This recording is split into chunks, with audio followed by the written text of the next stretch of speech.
Christine Anderson was 23 years old when her mom was murdered. She says 30 years later it still stings, especially because the killer, Carlos Elliott, is coming up for parole. I can't even put any closure to it. I'll never get over it. We were that close. She died 2 days after Valentine's Day, and I sent her flowers 1 week early. Eunice Huckabee was working at this former fireworks store on Highway 63 near I-95 in Walterboro. Anderson says she had just gotten off the phone with her mom and was about to call her back.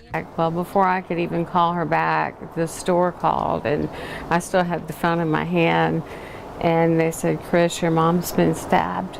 And then stabbed her with a regular steak knife. It's a wooden serrated edge steak knife. They said 12 times. Anderson says Elliott took her mom's pocketbook and also stole her car. Anderson says before her mom died, somehow she was able to call authorities, give them the make and model of her car, and also a description of the suspect. Elliott was captured that night. Elliott was convicted of Huckabee's murder. He was sentenced to life in prison. Anderson recently received this letter that her mom's murderer is now eligible for parole. I can't put it to rest.